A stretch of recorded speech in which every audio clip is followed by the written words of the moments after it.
नमस्कार. आज आपण सर्व इथे जमलो आहोत ते आमच्या जाहिरात एजन्सीच्या 50वा वाढदिवस साजरा करण्यासाठी संस्थेचा सुवर्ण महोत्सव आपण साजरा करतोय. माननीय मनोहर जोशी सर, पप्पा जयेंद्र साळगावकर, प्रकाश मोहाडीकर आणि अनेक दिग्गज व्यक्ती इथे आलेले आहेत. आपण सर्वांचं मी स्वागत करतो आणि कार्यक्रमाची सुरुवात अनिता बादले काही मनोगत व्यक्त करते.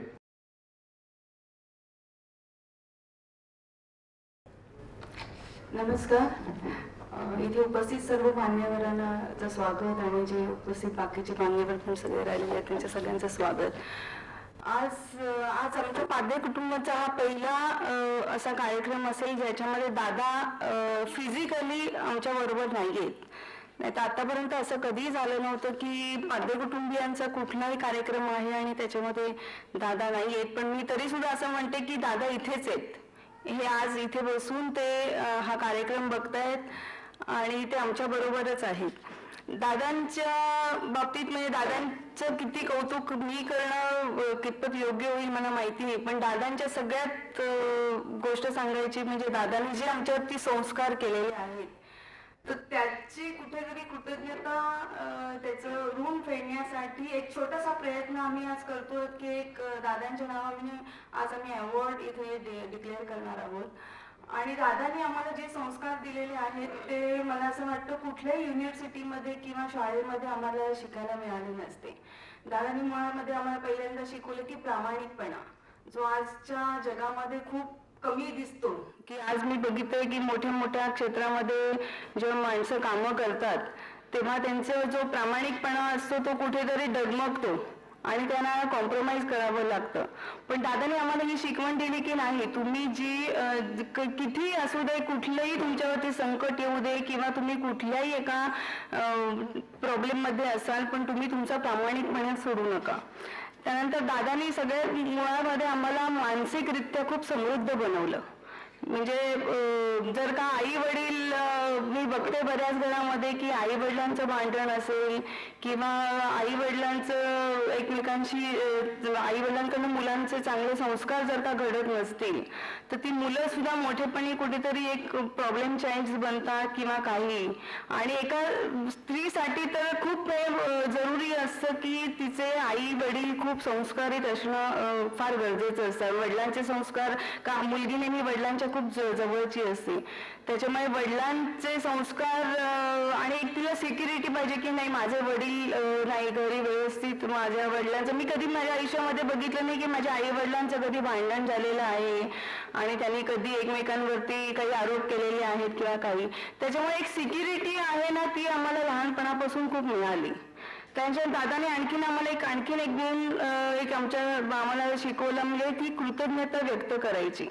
की कुठले दादाने मी बघितलेलं आहे की त्यांच्यावरती कोणी त्यांच्या जेव्हा ते स्ट्रगल त्यांचा टाइम होता त्यावेळेला दादांना कोणी जी मदत केलेली आहे ती दादा शेवटपर्यंत विसरले नाहीत. म्हणजे आज आम्ही ज्या ठिकाणी आम्ही राहिलो पूर्वी आणि जिथे आमचं ऑफिस सुरू झालं ती जागा दादांना केवळ मामा काणेंच्या सहकार्यामुळे ती जागा मिळाली होती. तेव्हा त्यांनी दादांना आर्थिक मदत केली होती त्यामुळे तर दादाने आम्ही साधारणतः कधी सुद्धा जर काय मामा काणेंकडे एखादा दत्त जयंतीचा कार्यक्रम असेल किंवा सत्यनारायण असो आणि आमच्याकडचं कोणी समजा चुकून जरी विसरलं जायला तरी दादा म्हणायचं की अरे तुम्ही विसरलात कसं आहे, आपण त्यांचे उपकार कधी विसरता कामा नाही. त्यांच्यामुळे आज जे आपण आहोत ते त्यांच्यामुळे इथे आणि आपण आपलं बसस्थान बसू शकलेलो आहे. तर अशा या दादांना मी किती त्यांचं कौतुक आणि त्यांचे गुण जे आहेत ते की इथे जेवढे मी सांगेन तेवढं कमीच आहे. परवा मी बाई मालणकरांशी बोलत होते ऑफिसमध्ये तेव्हा बाई म्हणाले की अरे तू काय फक्त दादांचं कौतुकच करतोयस का, दादांमध्ये काही वाईट गुण होते की नाही असं तुला वाटतं की वाईट गुण काही नव्हतेच का. मी त्यांना सांगू इच्छिते की दादांमध्ये कदाचित वाईट गुण काही असतीलही, ती प्रत्येक माणसामध्ये असतात. कोण नोबडी इज परफेक्ट म्हणतो आपण तसं आहे ते. पण दादांनी जे वाईट जे आहे ना ते हवी कोणावरती करून दिलं नाही. आणि दादाने आम्हाला इतका चांगल्या पद्धतीने सगळ्या दृष्टीने चांगलं हे केलं. आणि त्याच्यामुळे मी जेव्हा दादा गेल्यानंतर मला असं वाटलं की दादांच्या नावाने आपण एक अवॉर्ड सुरू करावं आणि जे दादांसारखीच गुणी मंडळी आहेत त्यांचा गौरव करावा, जेणेकरून एक त्यांचा गौरव आपल्या हस्ते होऊ शकतो आणि दादांचं नावही राहील. आणि ही माझी कल्पना मी विजयला, दिलीपला, श्रीरामला सांगितली आणि त्यांनी मला लगेच सांगितलं की नाही नाही आपण हे करूया म्हणून. तर त्यामुळेच आज आम्ही हा म्हणजे 50 वर्ष झाली हा एक सोहळा आहे आणि दादांच्या नावाने आम्ही अवॉर्ड इथे या वर्षीपासून आम्ही सुरू करतो आहोत. आणि दादांना एक श्रद्धांजली म्हणून मी त्यांच्यावरती एक लघुपट तयार केलेला आहे, तर तो बघावा आणि मग पुढचा कार्यक्रम सुरू होईल. धन्यवाद. आयुष्याला उधळीत जावे केवळ दुसऱ्या पायी, ह्या त्यागाच्या संतोषाला जगीय उपमा नाही. जन्म असावा देण्यासाठी एक मनाला ठावे, या ओळींप्रमाणेच काही माणसं आयुष्यभर वागत वावरत असतात. अशी माणसं दुर्मिळ असतात हे खरं. स्वर्गीय बाळकृष्ण यज्ञेश्वर पाध्ये म्हणजे जणू बहरलेला कल्पवृक्ष. 50 वर्षांपूर्वी दादर परिसरात BY पाध्ये पब्लिसिटी सर्व्हिस या जाहिरात संस्थेचं बीज रुजवून तिचा महावृक्ष करणारे दादा पाध्ये. दादा जाहिरात या 65व्या कलेचे उपासक असले तरी मानवधर्म आणि माणुसकी हे त्यांच्यासाठी ईश्वरासमान. मुंबईपासून दूर विरारजवळच्या चंदनसर गावी जन्मलेल्या आणि महत्वाकांक्षेनं प्रेरित होऊन परिस्थितीवर मात करत शिक्षण घेत पुढं आलेल्या दादांनी वेदना जवळून पाहिली होती, अनुभवली होती. म्हणूनच त्यांच्यातील संवेदना आणि सहवेदना अखंड चिरंजीव राहिली. चरितार्थासाठी मुंबईत आलेल्या दादांनी सिनेमागृहात डोअर कीपर म्हणून देखील काम केलं. परंतु हे करताना आपल्या कुटुंबियांना आपल्यामुळे कमीपणा येऊ नये याची खबरदारीही घेतली. लोकमान्य या दैनिकात प्रूफ रीडरची जबाबदारी सांभाळत असताना त्यांना आपल्या नव्या व्यवसायाचा मार्ग सापडला. त्यांनी तो अनुसरला. तिथे ते यशस्वीही झाले. परंतु या व्यवसायाला त्यांनी धंद्याचं स्वरूप येऊ दिलं नाही. दादांनी आपल्या मेहुणीच्या जयंतीच्या साहाय्यानं आपल्या 2 खणी घरातून सुरू केलेली BYP बघता बघता यशस्वी झाली. 1946 पासून दादा लोकमान्यमध्ये नोकरी करत होते आणि 1 एप्रिल 1958 रोजी लोकमान्य पेपर बंद झाला. मग आता काय करायचं, तर एक चिमणलाल शहांचं प्रजामित्र आणि प्रजातंत्र गुजराती मराठीचे 2 पेपर होते. तिथे 9-10 महिने दादा ही नोकरी केली, पण ते कधी नोकरीत रमले नाहीत. तर एक दिवस असं झालं की एक जाहिरात त्याने आणायला सांगितली, अमुक ठिकाणी जा. तर दादा गेले, पण त्यांनी काय प्रजामित्राला जाहिरात दिली नाही आणि ती जाहिरात उद्या लोकसत्तेत देशील का असं दादानं विचारलं. तर दादा म्हणाले देईन, म्हणून दादा ती लोकसत्तामध्ये जाहिरात दिली.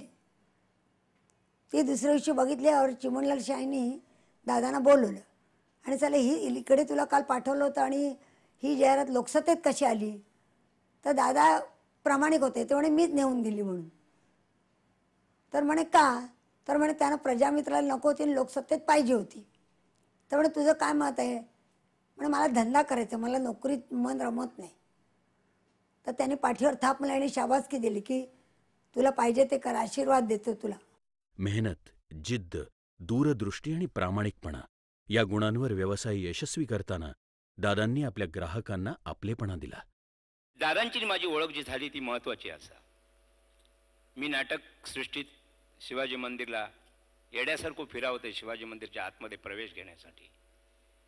आणि एक दिवशी नाना पगार म्हणाले तुझं नाव काय रे. तर म्हटलं मच्छिंद्र कांबळी. या काम करशील काय.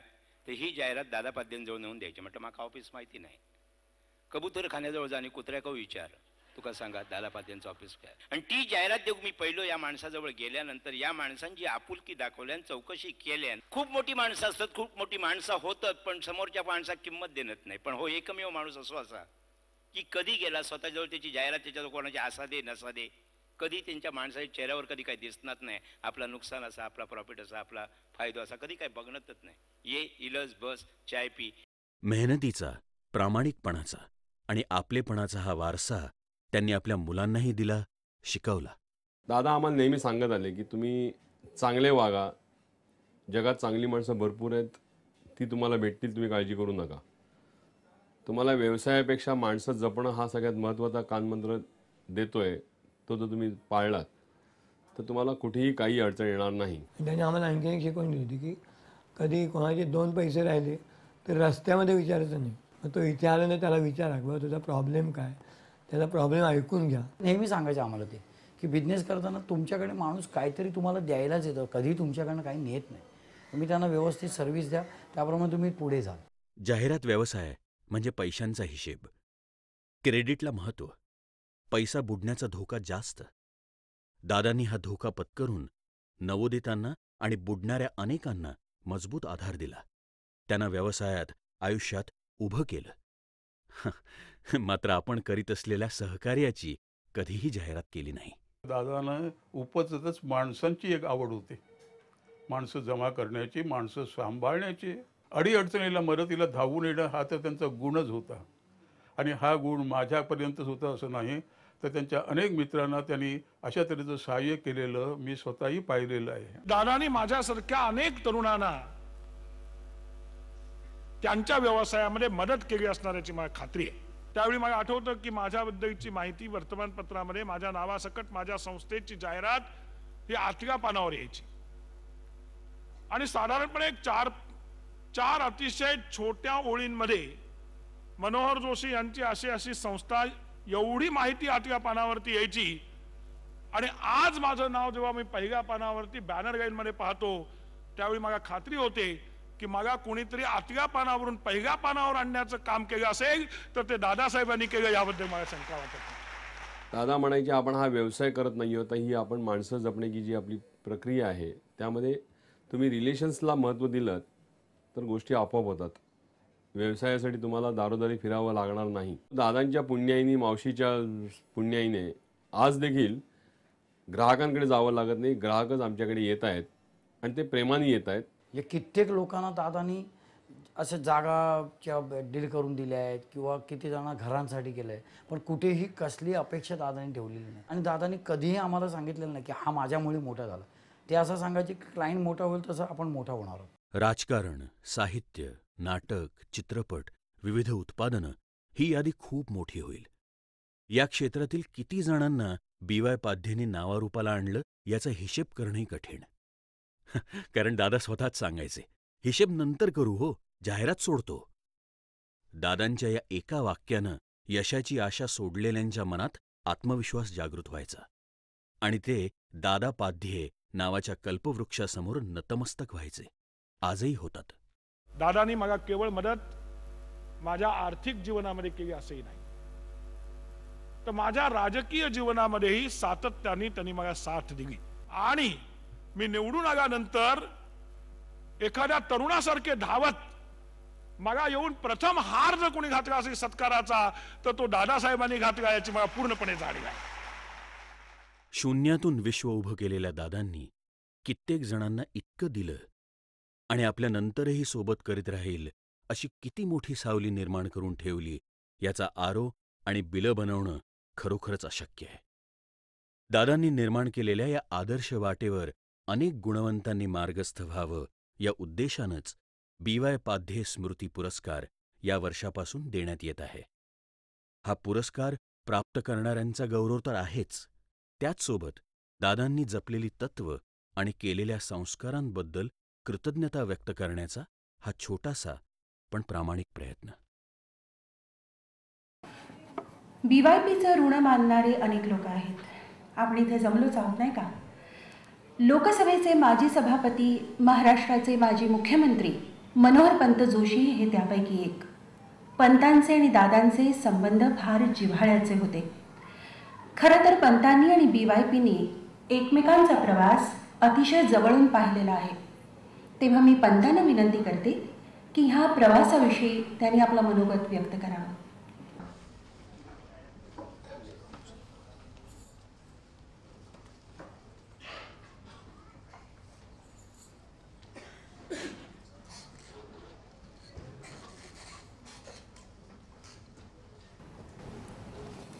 BY पाध्ये पब्लिसिटीला 50 वर्ष झाल्याबद्दल हा समारंभ या ठिकाणी करण्यात येत आहे. या समारंभासाठी उपस्थित असणारे ज्योतिर्भास्कर साळगावकर, प्रकाश मोहाडीकर, अन्य उपस्थित मान्यवर आणि बांधवांनो आणि भगिनींनो,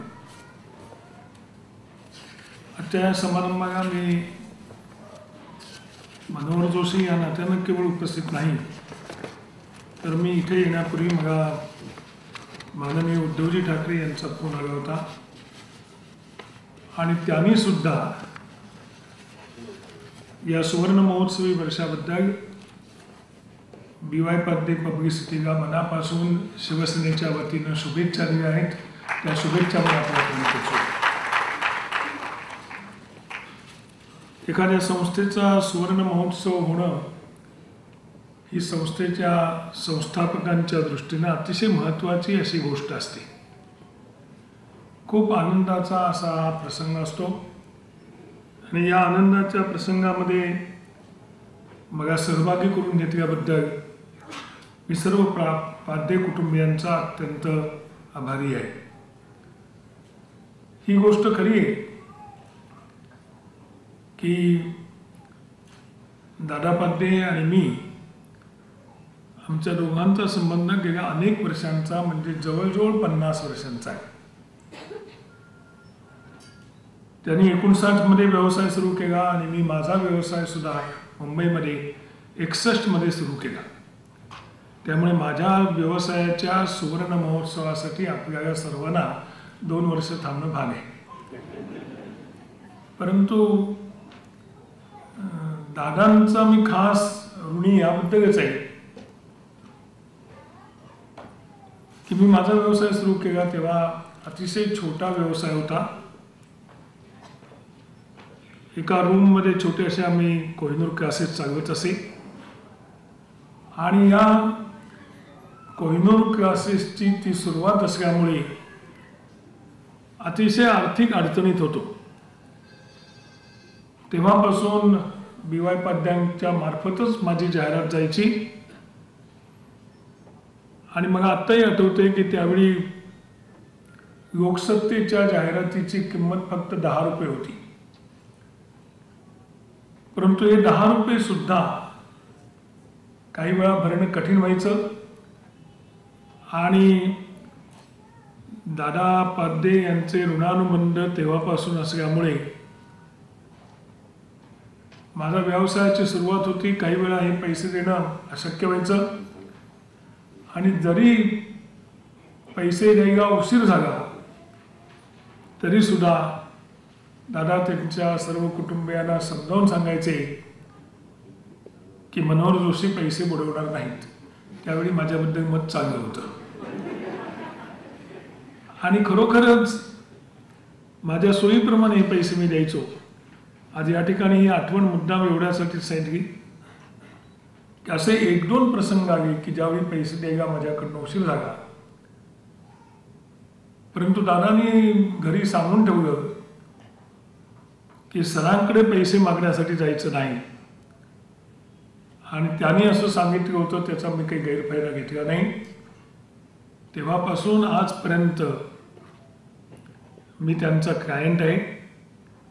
फक्त मला एका गोष्टीची आठवण यावेळी जरूर होते, ती म्हणजे दादा पाध्यांचीच होते. त्यांचा नुकताच स्मृतिदिन झाला, संस्थेला 50 वर्ष पुरी झाली आणि अशा वेळी आपल्यामध्ये दादा नाहीत याची आठवण आपल्या सर्वांना येणं अगदी स्वाभाविक आहे. मगाशी या ठिकाणी अनिताने सांगताना सांगितलं की दादांचा मोठा गुण होता म्हणजे ते कृतज्ञ होते. कृतज्ञता ते कधी विसरत नसत आणि म्हणून त्यांनी मामा काण्यांचं उदाहरण दिलं की मामा काणेंनी पहिली जागा त्यांना दिली आणि त्यामुळे मामा काण्यांकडे कोणताही कार्यक्रम असला की सगळ्यांनी न विसरता गेलं पाहिजे असा दादांचा नियम होता. आणि यात मला आश्चर्य वाटले नाही, मामा काण्यांचा कार्यक्रम खराखुरा मराठी माणूस हा कधीच चुकवत नाही याची मला खात्री आहे. आणि कृतज्ञता म्हणायचं तर मी या कार्यक्रमाला जो उपस्थित आहे तो त्या कृतज्ञतेपोटीच उभा आहे. त्यांनी ज्या प्रकारची मदत व्यवसायाच्या सुरुवातीला केली अशा प्रकारची माणसं फार थोडी असतात आता माझा व्यवसाय खूप मोठा झालेला आहे, परंतु त्या व्यवसायाला सुरुवातीपासून दादानी केलेली मदत मी कधीही विसरणं शक्य नाही. दादानी हा व्यवसाय सुरू केला त्याचवेळी त्यांची मेहुणी जयंती जोशी या ठिकाणी आत्ता त्या उपस्थित आहेत. आणि या जयंती जोशी सुद्धा त्यांच्याबरोबर त्या व्यवसायात पहिल्यापासून मदत करत होत्या याची मला पूर्णपणे माहिती आहे. आणि म्हणून आपल्या सर्वांच्या वतीनं मी जयंती जोशी यांचंही अभिनंदन करतो की ज्यांच्यामुळे हा व्यवसाय मोठा करण्यामध्ये दादाला खूप मदत झाली. आता सगळा कारभार स्वतः जयंती जोशी, त्यांचे सुपुत्र, यांचे BY पाद्यांचे सुपुत्र विजय, दिलीप, श्रीराम हे सगळे मिळून हा व्यवसाय पाहतात. आणि हा व्यवसाय म्हणजे जाहिरात करण्याचा आहे. आपल्याला मुद्दाम सांगायला हरकत नाही की जाहिरातीवर सुद्धा व्यवसाय मोठा होतो. आणि म्हणून कोणताही उद्योगधंदा करणारा मनुष्य हा जाहिरात करणाऱ्यांवरती फार अवलंबून असतो. मी तर आजच्या जमान्यामध्ये असं नेहमी म्हणतो की तुम्ही प्रत्यक्षामध्ये जी वस्तू देता किंवा जी वस्तू बाजारात विकायला आणता त्या वस्तूचा निर्मितीचा खर्च किंवा इतर व्यवस्थापनाचा खर्च जेवढा असेल त्यातला जवळजवळ अर्धा खर्च हा जाहिरातीचा असतो. याच्यावरून जर तुम्ही एकदा अंदाज करायचं ठरवलं की BY पाद्यांनी कशा प्रकारे व्यवसाय वाढवला असेल तर त्यांच्याकडे जाहिरात केल्यानंतर व्यवसाय हमखास मोठा होतो आणि त्यामुळेच तो व्यवसाय भरभराटीला येतो. आणि हे काम त्यांनी वर्षानुवर्ष केलं. याचं मूळ सूत्र कशात असेल तर मगाशी इथे सांगितल्याप्रमाणे प्रामाणिकपणा, सचोटी आणि नातेसंबंध जपणं याच्यातून BY पाध्ये पब्लिसिटी फार मोठ्या स्थानावर गेली याविषयी मला शंका वाटत नाही. BY पाद्यांच्या या व्यवसायाचं बोधचिन्ह आहे तुतारी. आणि तुतारी हे वाद्य असं आहे की एखाद्याची ओळख करून देण्यासाठी तो येण्यापूर्वीपासून जी वाजवली जाते ती तुतारी असते. आमचा शिवसेनेचा तर या तुतारीशी फारच संबंध आहे. पण ही तुतारी याचा अर्थ मोठ्या आवाजात एखाद्याचा व्यवसाय कसा चालावा यासाठी फार मोठी मदत करणारं अशा प्रकारचं हे साधन आहे. आणि म्हणूनच त्यांचं बोधचिन्ह तुतारी हे सुद्धा अतिशय महत्त्वाचं आहे. माझ्या दृष्टीनं BY पाद्यांबद्दल जो मला आदर आहे, सन्मानाची भावना आहे ती एवढ्यासाठीच की ज्या काळात मराठी माणसं उद्योगधंद्याकडे व्यवसायाकडे वळत नव्हती, विशेषतः धंदा उद्योग ह्या ज्या काळात त्यांना एक प्रकारचा धोका वाटत होता, रिस्क वाटत होतं, त्या काळामध्ये त्यांनी व्यवसाय केला, यशस्वी व्यवसाय केला. काही वर्ष त्यांनी नोकरी केली. ब्रॉडवे सिनेमामध्ये डोअरकीपरचं काम केलं. सिटी गाईड आणि प्रभात टॉकीजमध्ये त्यांनी मशीन ऑपरेटरचं काम केलं. दैनिक लोकमान्यमध्ये प्रूफ रीडरची भूमिका केली. आणि प्रजामित्रमध्ये त्यांनी जाहिरात खात्यात काम केलं. आणि या जाहिरात खात्यात काम करत असतानाच त्यांना असं वाटलं की आपण या ठिकाणी काम करत असताना आपल्याला 150-160 रुपये पगार मिळतो, तर इथं काम न करताना स्वतःचा व्यवसाय केला तरीसुद्धा आपण एवढे पैसे मिळवू शकू. मी व्यवसायासंबंधी नेहमी बोलत असतो, उद्योगधंद्यामध्ये मराठी माणसाने यावं असा आग्रह धरत असतो. आणि हा सगळा आग्रह माझा केवळ एवढ्यासाठीच असतो की ज्यामुळे खऱ्या अर्थानं सर्व्हिस प्रोव्हायडरचं काम, नोकऱ्या निर्माण करण्याचं काम हे मराठी माणूस करू शकेल.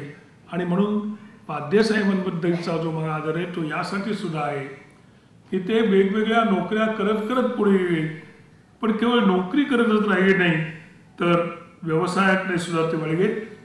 आणि या व्यवसायामध्ये एक भाग होता तो म्हणजे शेख नावाच्या पेंटर बरोबर त्यांनी सुरुवातीला व्यवसाय केला. आणि त्यानंतर मगाशी सांगितल्याप्रमाणे या प्रजामित्रमध्ये सुद्धा त्यांनी काम केलं. आणि त्या प्रजामित्रचे त्यावेळेचे प्रमुख चिमणगाव शहा यांच्याकडून मिळणारा जो पगार होता त्याहीपेक्षा जास्त पैसे सुरुवातीपासूनच व्यवसायामध्ये त्यांनी मिळवायला सुरुवात केली. व्यवसायाची सुरुवात 9/4/1959 रोजी गुढीपाडव्याच्या शुभमुहूर्तावर त्यांनी केली. आणि हळूहळू हा व्यवसाय वाढत वाढत मी या ठिकाणी मुद्दाम सांगेन की मराठी जाहिरात व्यवसायामध्ये पहिला क्रमांक कोणाचा असेल तर BY पाबदे पब्लिसिटी सर्व्हिसेसचा आहे, याचा मला अभिमान आहे. आणि हा पहिला क्रमांक जो त्यांचा आहे आज टिकवायचा असेल आणि या व्यवसायामध्ये स्वतःची पावलं ही कायमस्वरूपी राहावीत अशी त्यांच्या मनामध्ये इच्छा असेल तर मी मुद्दाम विजयसारख्या माझ्या एका मित्राला सांगेन की आता या व्यवसायात सुद्धा या ठिकाणी थांबू नये. या व्यवसायाचे अनेक अंग मला माहिती आहेत. केवळ वर्तमानपत्रात या जाहिरातींनी काम भागणार नाही. वेगवेगळ्या प्रकारच्या फिल्म्स काढणं आणि फिल्म काढताना शक्यतोवर तांत्रिक बिघाड होणार नाही अशा फिल्म काढणं, मला खात्री आहे की अशा फिल्म काढण्याची सुद्धा आज जाहिरातीच्या दृष्टीनं आवश्यकता आहे. जाहिरातीचे अनेक प्रकार झाले. व्यवसायामध्ये सुद्धा अनेक प्रकारचे व्यवसाय असतात आणि मी नेहमीच सांगत असतो की कोणाही उद्योजकांनी एका व्यवसायावर अवलंबून राहू नये. कारण जर एका व्यवसायावर अवलंबून राहिलं आणि त्या व्यवसायात मंदी होतं हे मला माहिती आहे. आणि म्हणून वेगवेगळ्या प्रकारचे अनेक व्यवसाय करावेत. 3-3 व्यवसाय करावेत, 4 व्यवसाय करावेत. आणि या ठिकाणी तर हे सर्व भाऊ त्यांची बहीण सगळे एकत्र येऊन आपला उद्योगधंदा वाढवण्याचा प्रयत्न करतायत. माझी अशी अपेक्षा आहे की प्रत्येकाने स्वतंत्र उद्योग करावा, स्वतंत्र व्यवसाय करावा. म्हणजे एका भावाचा धंदा जर कधी संकटात आला तर त्याला दुसरा भाऊ मदत करू शकेल याची मला खात्री आहे. आणि म्हणून जाहिरात व्यवसायाचे अनेक प्रकार आणि त्याबरोबरच इतर अनेक गोष्टी हे करण्याची आवश्यकता मला वाटते. मी मुद्दाम या ठिकाणी सांगेन की दादांचा स्वभाव, त्यांचं व्यक्तिमत्व, व्यवसाय करण्यासाठी आवश्यक असणारी चिकाटी आणि जिद्द या सगळ्या गोष्टींपेक्षा सुद्धा त्यांचा खरा गुण मला कोणता आवडेल असेल तर त्यांच्यामध्ये असणारी माणुसकी. वेगवेगळ्या लोकांवर प्रेम करणं, त्या लोकांना एकत्र गोळा करणं आणि या सगळ्यांना आपल्या व्यवसायामध्ये जी आवश्यकता आहे त्यांच्या व्यवसायामध्ये ही पूर्ण करणं हा दादांचा खरा स्वभाव होता. आणि म्हणून मी आपल्याला मुद्दाम या ठिकाणी सांगण्यासाठी उभं राहील व्यासपीठावर की दादांच्या आमचे सगळे गुण एका व्यक्तीमध्ये येणं हे केवळ अशक्य आहे. परंतु त्यांच्या गुणांपैकी 1-2 महत्त्वाचे गुण जे मला वाटले ते मी आपल्या निदर्शनास आणले. ते आपल्यामध्ये येणं हे खरं त्यांच्या स्मृतीची कदर करण्यासारखं आहे असं मी समजतो. आजच्या या कार्यक्रमामध्ये मला माहिती आहे की अनेक वक्ते या ठिकाणी भाषण करणार आहेत. मी फक्त माझं मनोगत व्यक्त करण्यासाठी आणि कृतज्ञता व्यक्त करण्यासाठी आपल्यासमोर उभा राहिलो. आणि ती कृतज्ञता व्यक्त करत असताना जसं मी सांगितलं की मला त्यांच्याबद्दल मी ऋणी आहे आणि म्हणून या ठिकाणी आलो. त्याबरोबरच ही गोष्टसुद्धा सांगितली की एक व्यावसायिक स्वतंत्ररित्या व्यवसाय करून कसा पुढे येतो याचं उदाहरण सांगितलं. आणि मी या कार्यक्रमाने येण्याचं आणखीन एक कारण म्हणजे त्यांची ही निमंत्रण पत्रिका आपल्या सर्वांनाही मिळाली असेल याची मला खात्री आहे. एक सुंदर अशा प्रकारची ही निमंत्रण पत्रिका छापलेली आहे आणि त्याच्या सुरुवातीलाच त्यांनी म्हटले आहे BY पाध्ये पब्लिसिटीचा दादा पाध्यांनी सुरू केलेल्या जाहिरात व्यवसायाच्या व्रताचा, व्यावहारिक नात्यांचा आणि नात्यांच्या व्यवहाराचा असा हा सुवर्ण महोत्सव आहे. सुवर्ण महोत्सव हा केवळ एखाद्याने व्यवसाय केला, एखाद्याने भरपूर पैसे मिळवले म्हणून आपण आला असतात असं मला वाटत नाही. कारण अजून तुमच्याप्रमाणेच मला त्यांनी किती पैसे मिळवले आहेत हे नक्की माहिती नाही. परंतु मिळवलेले पैसे नक्की वसूल झाले असतील याची मात्र मला खात्री आहे. कारण त्यांच्याकडची माणसं जाहिरातीचे पैसे वसूल करण्यामध्ये सुद्धा अत्यंत हुशार आहेत. हे तुम्ही एखाद्या व्यक्तीकडे पाहू नका, नाही तर गैरसमज होतो. पण त्यातही ते हुशार आहेत याची मला खात्री आहे. आणि हेच तर खऱ्या अर्थानं मराठी माणसाला जमत नाही आणि मधून मोठा धंदा करून सुद्धा शेवटी ते कर्जबाजारी होतात. परंतु दादानी या 2 गोष्टी वेगवेगळ्या ठेवल्या होत्या. जाहिरात घेण्यासाठी दादा आणि वसूल करण्यासाठी मी नाव घेणार नाही दुसऱ्या व्यक्ती. याचा अर्थ असा की जाहिरात मिळवणं हा एक वेगळा भाग असतो आणि पैसे वसूल करणं हा वेगळा भाग असतो. तो अतिशय कठीण असतो. आणि म्हणून कोणाही उद्योगधंदा करणाऱ्या माणसांनी लक्षात ठेवावं की ज्याला धंदा पाहिजे त्यांनी वसुली करू नये, नाही तर धंदा मिळतो पण वसुली होत नाही, ते काम दुसऱ्यावर ठेवावं, हाही एक धडा या सगळ्यामधून घ्यायला हरकत नाही. ही सुवर्ण महोत्सवाची जी पत्रिका आहे त्यातही म्हटले आहे आणि मगाशी सांगत असताना हे सांगण्यात आलं की दादा आजही आहेत, संमेलनालाही या ठिकाणी उपस्थित राहणार आहेत. याचा अर्थ दादा त्यांच्या गुणांमुळे खरोखरच अमर झाले आहेत अशा प्रकारची खात्री या ठिकाणी व्यक्त करण्यात आली. त्या खात्रीशी मी अतिशय सहमत आहे आणि या सुवर्ण महोत्सव पत्रिकेतील सगळ्यात चांगली गोष्ट मला कोणती आवडली असेल तर या पत्रिकेच्या शेवटचं वाक्य आहे ते अतिशय उत्तम आहे. तेवढं आपण सगळ्यांनी वाचलं असं वाटतं का त्यामुळेच ऐकून असतो. परंतु शेवटच्या वाक्यात त्यांनी असं म्हटलं आहे की कृपया भेटवस्तू किंवा पुष्पगुच्छ आणू नये. या वाक्याबद्दल सुद्धा मी सर्व पाद्य कुटुंबियांना धन्यवाद देतो. कोणत्याही कार्यक्रमाला हे वाक्य अवश्य टाकावं अशी विनंती करतो आणि या सर्व कार्यक्रमाला शुभेच्छा देऊन बांधवांनो भगिनीनो दादांना अभिवादन करून मी माझे 2 शब्द पुरे करतो. जय हिंद, जय महाराष्ट्र, वंदे मातरम. नमस्कार.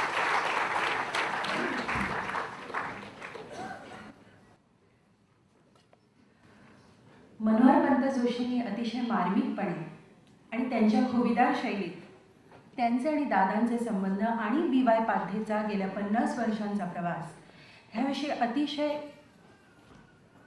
सुशब्द शब्दात त्यांचे विचार मांडलेले आहेत. जाहिरात कंपन्या म्हणजे पावसातल्या छत्र्या असं अगदी सर्वसाधारणपणे म्हटलं जातं. त्यामुळे एखाद्या जाहिरात संस्थेनं 50 वर्ष सातत्याने टिकून राहणं ही खरोखरच दुर्मिळ गोष्ट म्हणायला हवी. स्वर्गीय दादांनी छोटेखानी जागेत सुरू केलेला हा व्यवसाय गेली 50 वर्ष यशाची वाटचाल करत आलेला आहे. दादांनी ही संस्था सुरू केली तेव्हा त्यांना मोलाची साथ दिली ती त्यांची मेहुणी जयंती जोशी हिने. तीही या संस्थेची एक फाउंडर मेंबर. झारापकर टेलरिंग कॉलेजमधली आपली क्लार्कची नोकरी सोडून मावशींनी दादांना मदतीला सुरुवात केली. सुरुवातीला जाहिरातांच्या कॉप्या तयार करणं, त्या वर्तमानपत्रांच्या ऑफिसमध्ये नेऊन देणं ही कामंसुद्धा त्यांनी केली. परंतु जसजसा स्टाफ वाढत गेला, विजय, दिलीप, श्रीराम यांनी व्यवसायात जम बसवायला सुरुवात केली तेव्हा मावशींनी अकाउंट्स ह्या डिपार्टमेंटची सूत्र स्वतःच्या हाती घेतली. मधल्या काळात 3री पिढी दादांच्या नाती ह्या व्यवसायात आल्या. मावशींचं गणित हे अतिशय शालेय जीवनापासून अतिशय चांगलं. त्यामुळे एखाद्या ग्राहकाचे किती पैसे बाकी आहेत, किती थकली आहेत, ह्या सगळ्या गोष्टी मावशींच्या अगदी तोंडपाठ. आज महिला उद्योजका म्हणून अनेक नावं प्रसिद्धीच्या झोतात आहेत. पण त्या काळामध्ये मध्यमवर्गीय घरातली मॅट्रिकपर्यंत शिकलेली स्त्री जाहिरात या आगळ्या वेगळ्या क्षेत्रात काम करते ही खरोखरच एक कौतुकाची गोष्ट म्हणावी लागेल. आज वयाच्या 78व्या वर्षीही मावशी त्याच उत्साहानं त्याच जोमानं काम करतायत. तिनं हे केलं केवळ निस्वार्थीपणे आणि कुठलीही अपेक्षा न ठेवता. म्हणूनच आजच्या या समारंभात मावशीचा सत्कार करून तिच्या मेहनतीचा आणि तिच्या निस्वार्थीपणाचा आपण गौरव करूया. तेव्हा मी मनोहरपंत जोशींना पुन्हा विनंती करते त्यांनी स्टेजवरती यावं आणि मावशींचा सत्कार करावा. मावशींनी सवयीप्रमाणे डोक्याला हात लावला, माझा कशाला सत्कार.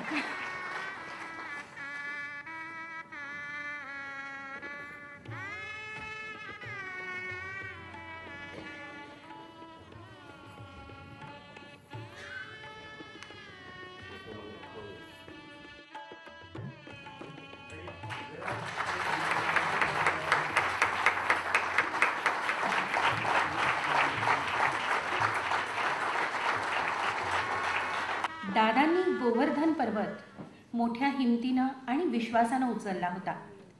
पण मामा काण्यांसारखे आपुलकीने दादांकडे जाहिरात देणारे अनेक क्लायंट्स आणि धामणसकर, वाचकर यांच्या योगदानामुळे आज BYP मोठ्या अभिमानानं सुवर्ण महोत्सव साजरा करीत आहे. तेव्हा या सर्वांविषयी कृतज्ञता व्यक्त करणं आम्ही आमचं कर्तव्य समजतो. मी या सगळ्यांना रंगमंचावर येण्याची विनंती करते. मामा काण्यांचे सुपुत्र शंकरराव काणे आणि दादांचे विशेष संबंध जुळले ते काण्यांकडेच. त्या काळात येणाऱ्या सज्जनगडच्या श्रीधर स्वामींमुळेच. या निमित्ताने दादांना श्रीधर स्वामींचा कृपाप्रसाद मिळाला आणि दादा आणि त्यांच्या कुटुंबियांची श्रीधर स्वामींवरची निष्ठा दृढ झाली. आज सुरुवातीच्या क्लायंट्सपैकी प्रातिनिधिक सत्कार मामा काणेंचे नातू श्रीयुत कमलाकर काणे यांनी स्वीकारावा अशी मी त्यांना विनंती करते.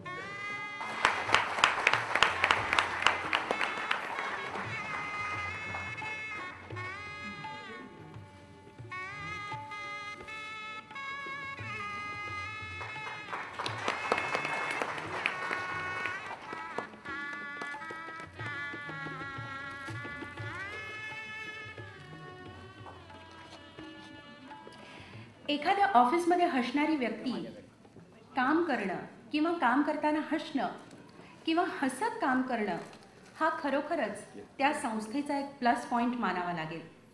दादा त्या बाबतीत अतिशय नशीबवान. 1964 साली धामणसकर नावाचा एक मोठमोठ्याने हसणारा माणूस दादांकडे नोकरीला लागला. दादांच्या ऑफिसमध्ये कधीही या. धामणसकरांना चुकवून तुम्ही दादांना किंवा विजयला भेटायला जाणं निव्वळ अशक्य याचा अनुभव मी स्वतः घेतला आहे. 25 ते 30 वर्ष एखाद्या संस्थेमध्ये काम करून रिटायर्ड व्हावं ही सरकारी नोकरीतली अगदी सर्वसामान्य घटना. परंतु 25 आठवडे एकाच संस्थेमध्ये काम केलं तरी ते दुर्मिळ मानलं जाणाऱ्या या जाहिरात क्षेत्रामध्ये एकाच संस्थेत इमाने इतबारे 45 वर्ष नोकरी करणं ही अतिशय कौतुकाची गोष्ट म्हणावी लागेल.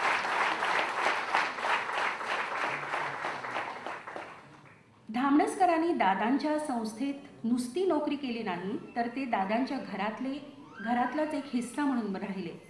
दादांचे नातेवाईक आप्तजन धामणसकरांना ओळखत नाही असं नाही. एखादा धामणसकरांना न ओळखणारा नातेवाईक ऑफिसमध्ये विजय, दिलीप किंवा श्रीरामपर्यंत पोहोचूच शकत नाही. यावरून धामणसकरांचं ऑफिसमधलं आणि कुटुंबातलं स्थान तुमच्या लक्षात येईलच. मधुकर धामणसकर कधीही दुर्मुखलेले पाध्येंच्या एकाही ग्राहकांनी पाहिले नसावेत. कधीही जा, खारे शेंगदाणे, भाजलेल्या शेंगा, बटाटे वडे आणि मिरच्या यांच्या खुराकाबरोबरच तुम्हाला 7 मजली हसू ऐकायला मिळतंच. अशा या हसऱ्या माणसाचा पाध्ये पब्लिसिटीमधील त्यांच्या दीर्घ योगदानाबद्दल आता आम्ही सत्कार करत आहोत.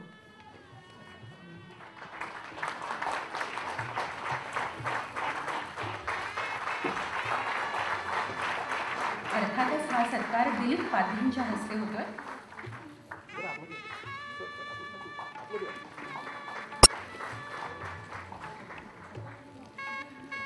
धामणसकरांच्या समवेतच वाजकर सुद्धा गेली 44 वर्ष पाध्ये पब्लिसिटीमध्ये काम करत आहेत.